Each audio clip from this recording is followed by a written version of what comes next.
This is a webinar on transitioning to a career in HR. So for folks who are considering moving into the HR field, who maybe have a position somewhere else or just entering the workforce, and who want to know kind of what are the basics of HR as a field, and how might you move over to being a professional in that field. Just a briefly about our center. We are the University of Washington Tacoma's Professional Development Center. We run the certificate program in HR management, which is a non-credit certificate. And that's what most of our programming that we run directly out of our center is. So folks who need to reskill to join a new career or add something to their professional toolbox to kind of move up where they are at the moment. We also work with our academic schools like Milgard School of Business and the School of Engineering and Technology to do pilots for academic credit programming, like a new certificate program that's coming out of the School of Engineering and Technology that is a graduate academic credit level certificate. And with that, I'm going to hand it off to Rebecca Jones, who is our speaker for today. The floor is yours. All right. Thank you so much, Sarah Lynn, and welcome, everybody. I'm really excited to have an opportunity to partner with UW Tacoma and the Professional Development Center to share my journey and hopefully share a little bit of knowledge about human resources if it's a field that you're interested in. So kind of cracking up about my funny family photo that I've got right here up on slide. Just a little bit about myself. As you can see, my ginormous blended family of 10, yes, just the 10 of us. I've lived in the Pacific Northwest for just about 7 years. Grew up in Florida, but love it here, never going back. We also, aside from the 10 of us at home, we also have a border collie Zoe and a cat Potato. So we're just one big happy family. I'm lucky that my kids are giving me the opportunity to do this webinar today, meaning that they will leave us alone so that I can be focused on this today. So there's a little bit about me. In addition to that, I'll just say that I'm currently an HR manager for a local nonprofit, in addition to doing some adjunct instructor work for a local college, and now this occasional webinar with you, Deb, which I'm really enjoying. Okay, so like Sarah Lynn shared, here you'll see just a few things that we're going to touch on today. What is HR? What are some of the components that are entailed in the human resources profession? And then what does today's HR professional look like? I know that there's probably lots of questions surrounding that. You may be familiar with some of the certifications that exist, so we'll do some clarification on that towards the end. So let's move on to this. What do all businesses have in common? This should really be an easy one. Please feel free to just, if you have just a short answer, drop that in the chat. There won't be a polling question for this one. I'm just curious to just kind of hear from you guys about what it is that all of our businesses have in common. Don't be shy. All right. There you go. You guys just hit it on the head. So people, employees, assets, all businesses have customers. Yes, yes. Obviously, all industries and businesses have that people in common. And even though they might not have an actual human resources role or a human resources department, there is still someone doing all of the components that make up human resources. And maybe that's you right now. Things like reviewing resumes and training all the folks and managing performance. These are all things that obviously, because all industries have people, it doesn't mean that there's going to be a human resources department, but human resources focuses on all of those people things. And where there are people, obviously they deserve to have a focus. Okay, so another quick chat box question for you. What is human resources really? I think that there's a lot of common stereotypes when people hear this question. A lot of people might get nervous, unfortunately, when they, hear the word human resources department. But share with me quickly in the chat box what some of those kind of unfortunate stereotypes that you think some people might think of when they hear this question. Okay, nobody wants to say it out loud. Oh, there's a good one. All right, thank you, James. You only hear from HR when you're in trouble. Or yes, conflict management, thank you. Enforcing the rules. Somebody's in trouble, conflict, hiring and firing. There it is. Yes, all of those are accurate. Stereotypes are going to happen, that HR only hires people, HR only fires people, and that you're always in trouble if HR wants to talk to you. The reality is, obviously, these stereotypes that become so common, they come from somebody's experience, right? But there's obviously so much more to human resources than most people see. So there's a reason why, like we said before, that the word human is in human resources. It's because it is a support department that traditionally handles all things people related. And while the term might be a bit outdated, you may still occasionally hear human resources referred to as the personnel department. So kind of in short, human resources, what is it really? It's human resources is responsible for handling all the resources related to employees. And in a moment, we'll discuss some of those specific different components of HR. All right, so is human resources right for you? Here's a couple of things for you guys to ponder about, as you decide if transitioning to a new career is right for you. You want to think about what is it about HR that really appeals to you? Maybe it's that helping people, or maybe it's a specific component of expertise that you might find exciting. Is it the hunt of recruiting and finding that diamond in the rough to fill roles? Or perhaps it's the satisfaction of giving customer service to your staff population that really makes your workdays worth it. So I'd like to share my story with you on how I transitioned to a career of HR. So it's hard to believe, but almost 20 years ago, I was a social work student at the University of South Florida. I realized pretty quickly that after just 2 semesters that it wasn't the right kind of helping people that I was looking for. So, I started looking around and tried to decide again what I was going to change my major to. And I finally settled on women's studies. And while it was awesome and I loved learning about the history, it was super interesting. I still had no idea what I was going to ultimately do after graduation. And I wound up going to a career fair, like many do, in order to get inspired and to try and figure out, what direction I was going to go with my women's studies degree. And that's how I wound up in retail management for 13 years. I was good at it. Operationally, I learned so much, also about business. But the parts of the job that I truly enjoyed usually involve the staff and kind of understanding where they wanted to be, and how could I help them get to where they wanted to be. So listening, guiding, and being a mentor were things that really impassioned me. And it wasn't until after nearly my dozen, my 12th year in retail, that I started to finally ask myself, what else can I do? And where else can I go with these skills that I've gained in retail management? I'd been an HR operations assistant store manager, and I'd been a full store manager. So I was aware, of certain job roles, of course, that were my favorite. And I started to wonder about the world of human resources and if it was something that I could really do primarily. Would the world of HR take me seriously? So in order to gain some confidence around the HR skills that I knew I had to have, that I would start the HR management courses at UW Tacoma and see if it interested me further, or if that light, might kind of go out and die. Turns out, I guess not surprisingly, that I was enthralled. I saw things that interested me all wrapped up into one field. And so while I started the Human Resources Management program at UW Tacoma, really intending to just maybe take like 1 or 2 courses and see if I wasn't even sure if I was going to continue it. I took the whole program and finished it in a year, and I have not looked back. So this is a question that I also hear pretty often, and I wanted to go ahead and address it. Excuse me, before we talk a little bit more about the HR components.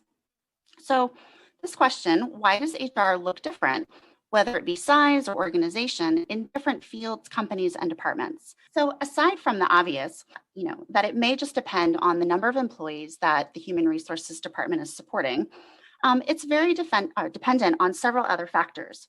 So for example, maybe some or all of a company's HR functions are being outsourced. Maybe they hire a company to run their payroll or onboard their new employees. It's also possible that an organization just hasn't seen the value yet of investing in a human resources department. Maybe they're a very small startup, maybe they're a nonprofit, or maybe they just haven't allocated the funds for an HR department yet. The next point is maybe kind of going along with an organization that hasn't seen the value of investing in a department, or maybe they just have an HR department of one.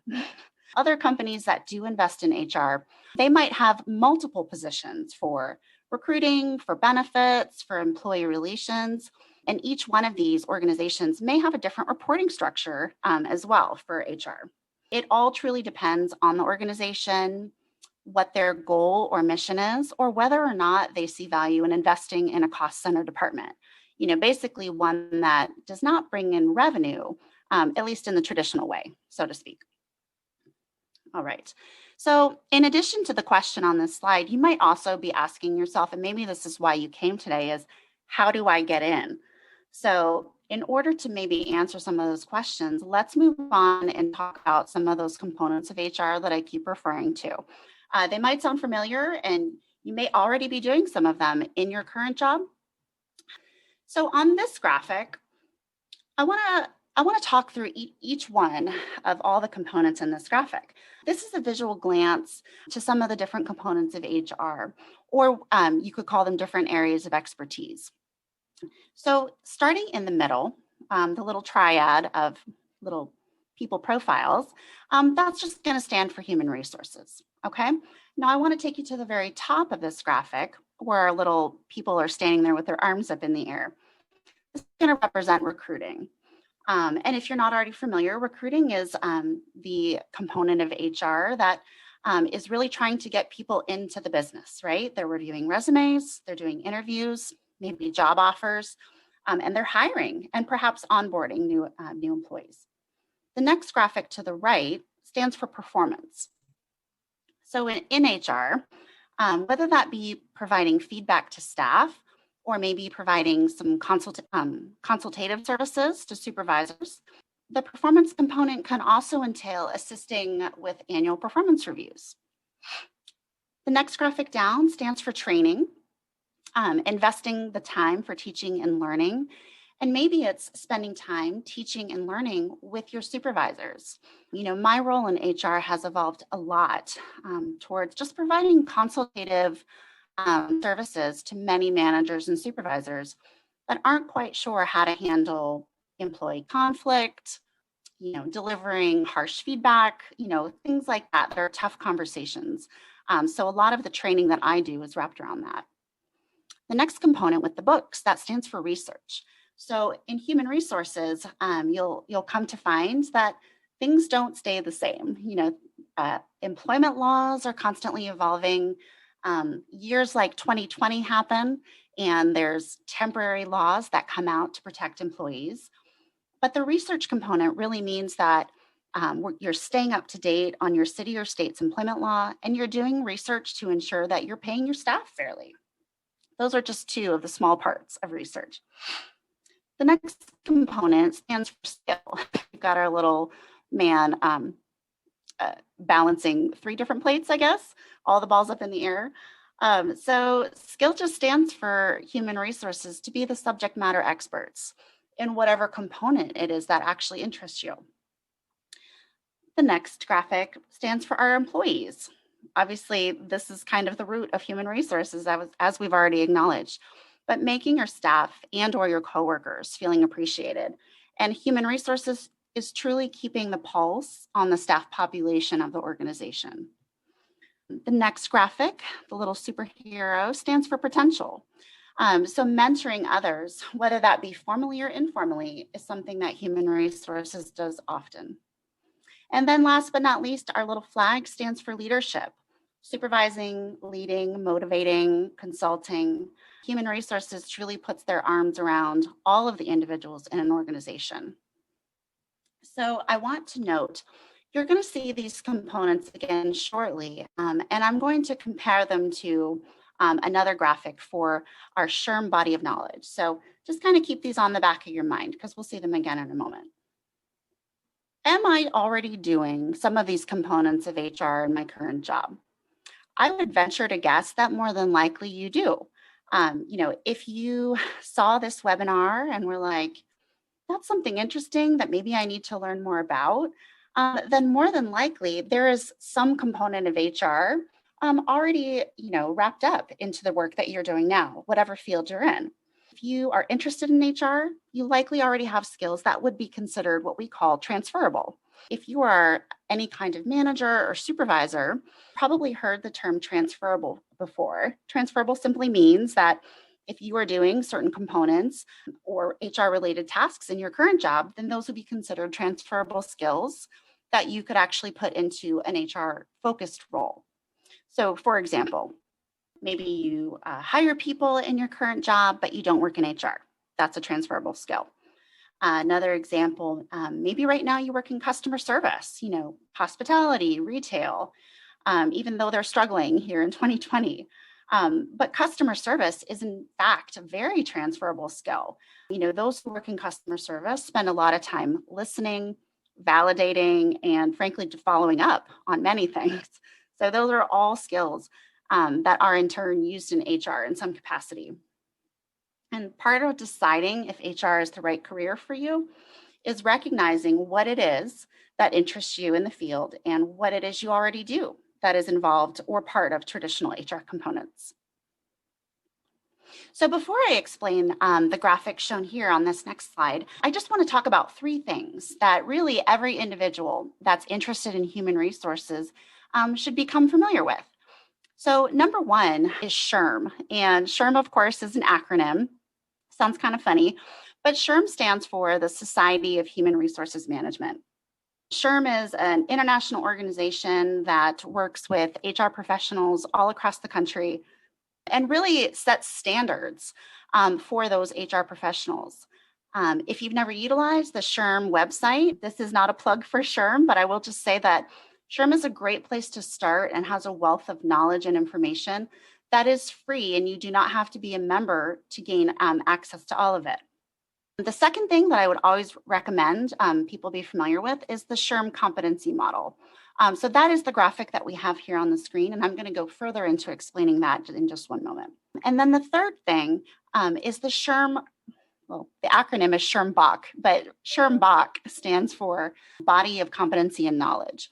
And the SHRM-BOK will be on the next slide, but you'll start to sort of make connections when you look at this slide and the next slide between the HR components that I started with a few minutes ago, and then the Sherm competency model that you see now, and then rounding it out with the Sherm body of competency and knowledge, you'll see all the different areas and arenas that Sherm has really created into this nice little package. So you can see all of the different things that an HR professional should be learning. Not automatically know, but should be learning. So let's identify just the different wedges of this competency model before we move forward. So in this Sherm competency model, this represents 9 behavioral components, okay? So the behavioral components that Sherm identifies here, this is going to be the top half of the Sherm body of knowledge that's on the next slide. So starting at the top here, like around the 12, we have communication. Next, relationship management, ethical practice, HR expertise and or knowledge, business acumen, critical evaluation, global and cultural effectiveness, leadership and navigation, and consultation. So you can take all 9 of these behavioral components and they will be relevant for an HR professional across any field, which is something that I think is really cool. It's the commonality for this profession where you can go into hospitality, you can go into construction, You can go into healthcare, and behavioral competencies should really be the same across the board for any HR professional. So this is the third part, the Sherm Bach, if you will, body of competency and knowledge. And so there's a lot going on this slide, but I didn't want to cut off any of the parts here. But this model, this is an extension of the behavioral competencies that I showed you on the previous slide. And in addition to adding 15 areas of HR knowledge, all things that Sherm feels is essential, for any of the HR professionals. If you look, we'll just start with the blue. So the blue section at the top, these are the behavioral competencies. Those are the ones that I just read off the wedge of the Sherm competency model. The blue parts, those are technical competencies. And then the very last portion at the bottom, that just kind of looks like 3 different outlines. Those are all of the specifics that go under the technical competencies. So when you have time, I would absolutely encourage you to go to the Sherm website so that you can look much more closely at each individual behavioral competency and technical competency. So let's get down to this. What does today's HR professional need? Do you need the Sherm CP, the Sherm SCP, the PHR? There's a lot of letters going on here. So let me just break down for you what each one of these is, and then we'll kind of finish it off with the certificate in HR management that they offer at UW Tacoma. There is no right answer here. I just want to start off with that. The first one that you see there, the Sherm-CP, this stands for Sherm's Certified Professional. Okay, so an individual with this credential, they have completed and passed Sherm's national exam. The exam to test to be a Sherm Certified Professional, it's an 106 question exam that's taken in a space of about 4 hours. The credential lasts for 3 years, and it does have to be renewed with PDCs, which stands for Professional Development Credits. In order to be eligible to take the Sherm CP exam, Sherm does have eligibility criteria that they really suggest that you acknowledge before signing up for this exam. For example, some of their eligibility criteria involves asking you if you have a bachelor's degree in the human resources field, and if not, do you have so many years of direct HR experience? And then if not, so it gives you a couple of options for background and experience that they, really suggest that you have before testing for an exam of this caliber. Now, the next one I want to talk about is the PHR. So the PHR stands for Professional and Human Resources. It's not a tough one, but this one is actually owned by HRCI. So HRCI is another national HR organization, stands for HR Certification Institute. And I'll tell you that the PHR is actually the older of the two being the PHR and the Sherm CP. The Sherm CP came out several years after the PHR, was an available credential. In short, the PHR and the Sherm CP are very similar certifications. They're meant for HR professionals that have been in the field for a couple of years, not long-term yet, but they are familiar enough with human resources. And they both test and certify almost in an identical format. The only difference between them as well is obviously is one is provided by HRCI and the other one is provided by Sherm. Okay, so the next two we'll address here are the Sherm SCP and the SPHR.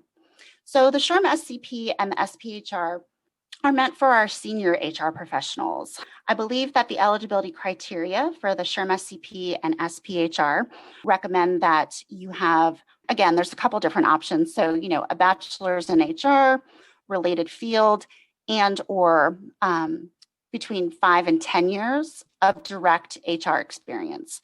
Typically a senior PHR or a Sherm senior certified professional, they are typically at a manager level HR position or above, due just to the fact of being in the industry long enough that they have been promoted through the HR field. And then the last one here for PHR is the APHR. This is actually a very new credential offered by HRCI. It stands for Associate PHR. I think the really great thing about the APHR is that it's meant for individuals with no experience in the field. I think this is really going to be your folks that are maybe straight out of college and, they have figured out that human resources is the direction that they like to go. And so they want to credential themselves, perhaps to make themselves more marketable, out there in the job world. I've actually got a newer APHR holder on my team at work, and I think it was just a fabulous path for her to take so that she knows that she's credentialed now and she's very confident in those HR skills that she has and knows that she is learning every day and moving towards the Sherm CP or PHR in the future. So the last one on the screen is the Certificate in Human Resource Management from UW Tacoma. Similar to my path, you might also be asking yourself how these courses might help you. Not to repeat myself, but for me, again, they helped me gain the confidence, right? To know that I already had a lot of HR transferable skills. But once I did decide to continue and do the entire program, a company took a chance on me as an HR generalist. The skills that you bring to the table from any past experience and other careers, you can always find similarities and transferable skills in those. So the HR management program at UW Tacoma could really just kind of be what fills the gap in between your current career and what you hope to be your future career in HR.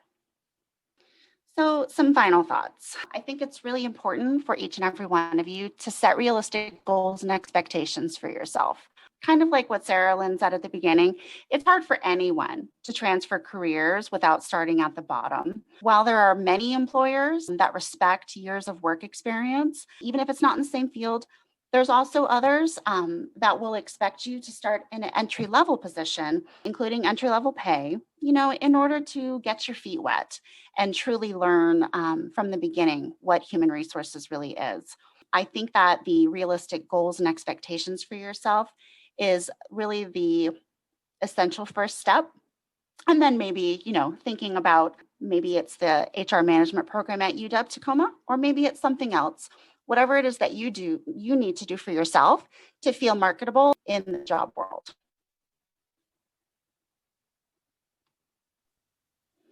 All right, does this program prepare you to take the PHR exam? That's a really great question. I'm glad that you asked that. In short, the courses that you take at UW Tacoma, they are not specifically prep courses, whether it's prep for PHR or prep for the Sherm CP. If you're interested in taking one of those certifications, that's awesome. But in order to prep, you're going to want to find a prep tool, whether that's an online class or, just a book and software for your laptop. That would be my suggestion for that. Okay. The next question, you said there was a credit-bearing degree from UW Tacoma. Can you talk more about that? I might defer to Sarah Lynn for that question.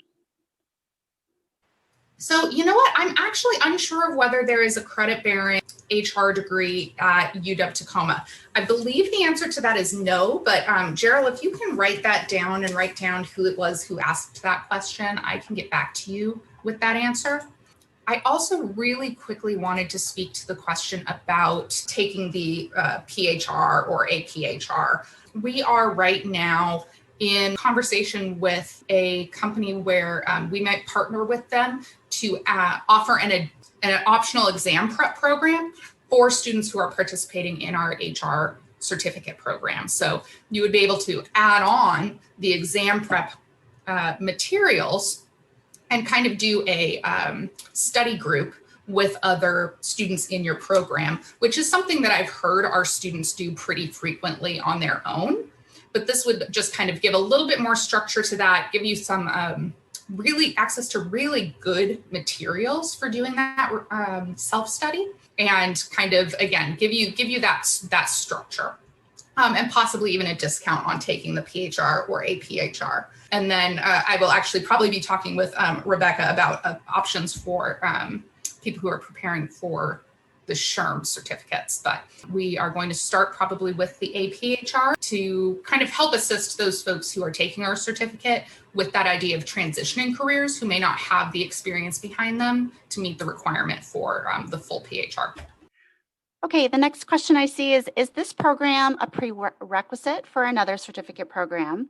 The answer would be no, not a prerequisite. The HR Management Certificate Program at UW Tacoma, it really is meant to show a level of expertise. So our program is a non-credit certificate program that covers all those major or most of the major areas of HR management. See the next question. I've considered taking the PHR, but don't know how to get started. Again, a very, very common thing.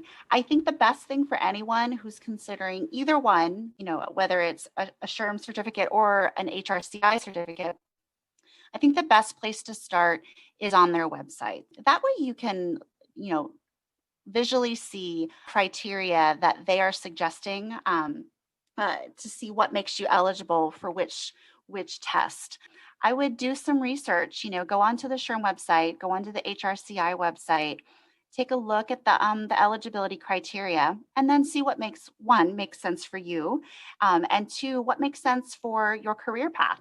Because again, not all businesses require HR professionals to hold certifications, but it certainly can never hurt. Again, depending on the business and how big their HR department is. You might find with very large HR departments that it is a requirement, but you might also find companies that aren't schooled up on what sort of professional certifications exist for HR, so they don't have those requirements for their jobs. In my journey, have you gone on to take the certs after the UW program, or was the program itself enough? So great question. Once I completed the UW program, like I said, I got a job as an HR generalist for a nonprofit, and I decided for myself, it wasn't a requirement from my employer, but I decided for myself to start with the PHR. So probably about 6 months after I finished the UW program is when I tested for the PHR, passed it, surprised myself, and then I decided to take the Sherm CP test just a few months after that. Probably about 5-6 years ago, when the Sherm CP was introduced and brand new, they actually had a window of opportunity for individuals who already held a PHR to be grandfathered in. But unfortunately, I missed that window myself by about 3-4 months. So I did separately take the PHR test and separately then again took the Sherm CP test. And if I can jump in for a moment also, what I've heard from students so far, or what I've noticed from students so far, is a mix. Like Rebecca was saying, there are a number of folks who are existing HR professionals, without a certification behind them, who take our classes to kind of fill in all those gaps in their knowledge. And that's perfectly sufficient for them. We have other folks who are, brand new, looking to get in the door, like Rebecca, are able to get a job out of the program. I don't have, unfortunately, hard stats on that, but I do know that it happens. And then we have another set of people who take our program and immediately, start studying for, or immediately take one of the certification exams and then take that route. So I just want to second what Rebecca is saying there about it. It depends a little bit on what you are planning to do.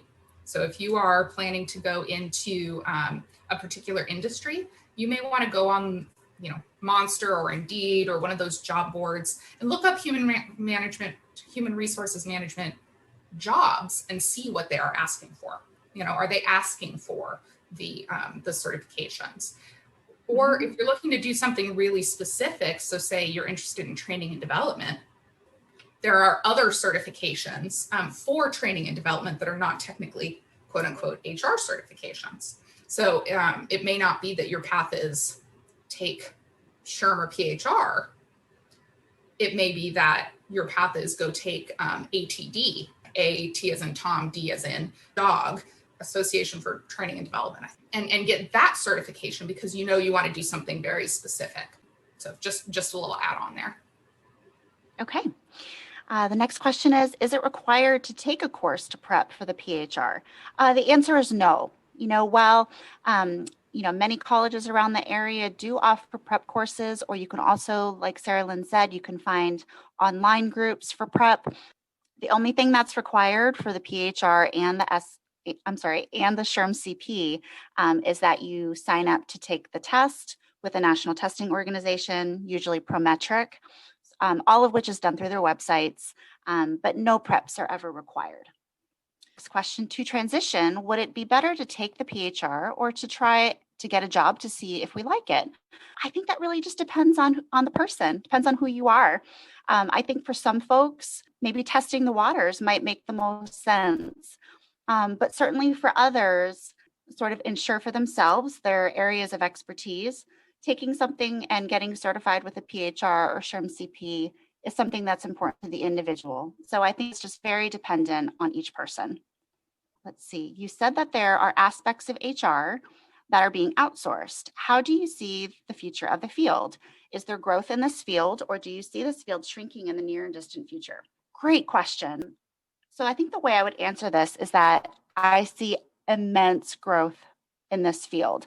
And the reason why I say that is because just in the last, I'll just say 20 years, I see more specific employee-centric laws coming up in at least our city, counties, and state. And so in the state of Washington, or at least rather in the Puget Sound area, you will find in King County, Pierce County, Thurston County, you will find many more employee-centric laws, and very specifically in the city of Seattle, where minimum wages are much higher than they are obviously compared to other states or even federally. There's many employee-centric laws that have come out in the city of Seattle in the last 5 or 6 years in regards to, how many hours they can be scheduled and ban the box and so many different things. And so the reason why I say that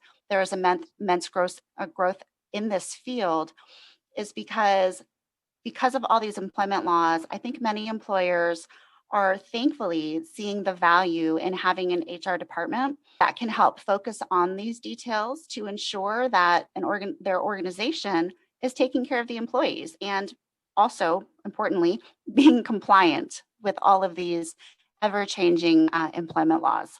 As for the agencies that decide to outsource HR, what that means is that they've just decided that they don't want to put a focus on having an in-house HR department.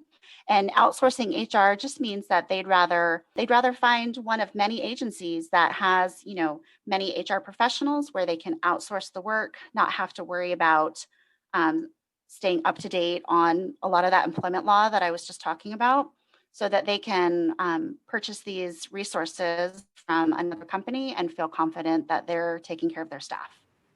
I hope that answered the question. Thanks for clarifying that, because I was going to ask that clarifying question. Yeah. Outsourced is, I think most of us, when we hear that word, we think like outsourced overseas. Fair enough. And that's not the case here. I know, for example, my partner, a company that he worked for previously, like you said, they decided for a few reasons, one of which was cost, and the other of which was they had employees all across the country in different states. And the way that HR works, to my knowledge, is you comply with the laws where your employee is. So if you have somebody who's working in California, where it's a very, very, in some ways, much stricter HR kind of legal situation than other parts of the country. And then you've got people in Georgia where things are a little looser than that. You have to comply with all those rules. So they outsourced their HR. So, that other company takes care of payroll, all the exit paperwork, all of those benefits, all of those kinds of things. So that level of complexity is kind of lifted off of the actual organization. Next question here. What was the biggest takeaway from the UWT HR program that you feel has been beneficial in your HR career today? I would say that the course on benefits and compensation opened my eyes like I had just never had any idea of how intensively detailed the benefits and comp world is. My mind was blown in every single one of the classes for the benefits and comp course. And I still probably just scratched the surface, so to speak, but the courses like that, the benefits and comp, really provided me with an awareness more than anything that I knew I did not have a level of expertise in that area, and that if I was going to apply somewhere that needed somebody with a benefits and comp level of knowledge, that wasn't going to be the role for me. So, but I think it was really important for me to become self-aware that way. So that would definitely be my biggest takeaway. I'd like to jump in also and kind of Yes. share what I've heard from other students. That aside from the content of the program, one of the things that I've heard is the most valuable or a big takeaway is the network that you build within the program, both with your instructors, but especially with the other students. One of the unique things about taking a program like this, instead of, say, pursuing a bachelor's degree in HR or an exam prep program, is that we have a mix of people who have been in HR for a while. So say they were, a benefits specialist, but now they're a supervisor and they realize they don't know anything about, they're a generalist or the head of an HR department, but they realize they don't know anything about training and development, et cetera. You've got folks who are kind of stumbled into being new in the field, right? They got an HR assistant position and are like, oh no, I really like this. I want to continue on. And then you've got people who are brand new or looking to transition into the field. So I've heard from students that aspect and being able to connect with people across different industries and different levels of experience has been really beneficial. I don't know if there's been any specific, this person got me a job, but like I said before, they've formed study groups for the exams, and I've heard of people maintaining those connections for years after the program was over. I can definitely speak to that. The group of individuals that you go through these courses with, while they might span over all of the different examples that Sarah Lynn just gave, whether already in HR, new to HR, want to move to HR, I still keep in contact with quite a few, maybe not every day, but these are individuals that, are still very relevant in my professional network, and we're all still invested in where we are each at, which is very fun. So the next question, I addressed part of it in the chat, but for the first part is how do companies see this non-credit certificate? And do companies give feedback about how people with this certificate are better than others? So I've been at UW and in charge of this program since January of this year. And unfortunately, we haven't had time to do a big survey yet, which is one thing I would like to do of employers and past participants. However, I have run into folks as I've been talking and getting to know people, and I will tell them that I run this certificate in HR management, and they will tell me, oh yeah, we've had students come in from your program, they're great. So anecdotally, I think there's a pretty positive opinion of our program, at least within our local area. Again, just some of that context about kind of how our program is very experiential. It's very based in people's real experiences and real life situations. So you're going to learn the stuff you need to know, right, about law, benefits and benefits law and those kinds of things. But it's, it's less in the theory realm and more in the reality realm. I don't know if you have anything to add on that, Rebecca. I would say the big picture, of how do companies feel about, people with the certificate. And I think, if anything, it speaks to your interest in a level of expertise in this profession, right? I don't know that there's, companies that it would interest them more or less, but simply just that it shows your interest in your own personal level of expertise. So Tessa's question, can you speak to opportunities for specialty positions from an entry-level background? The entry-level nature of specialty type position, I would say probably not as often. Typically when human resources departments are looking for a DEI specialist or an employee relations manager, people who are focusing on really detailed stuff, whether they're training people on it or whether they are doing investigations like an employee relations manager. There aren't too many opportunities for entry level with those specific type positions. You'll usually find entry level more with the generalist side of human resources.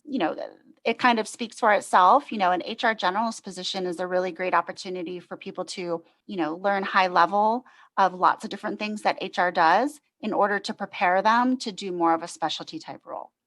I think that's all the questions that we have in the chat. Put my email address in the chat. So if you do have any other questions, either that you'd like me to forward on to Rebecca or about our program, please feel free to send me an email. I love to talk about our programs. I also love to help people figure out if our program is right for you or if there is another program that would better suit what you are looking for. We are obviously, we'd love to have you, but we are much more interested in making sure that you are in the right place than just enrolling you in a program that's not going to get you to where you need to be. And I would like to extend my thanks to Rebecca for being here with us today. This was fantastic. Absolutely. Thank you so much for having me.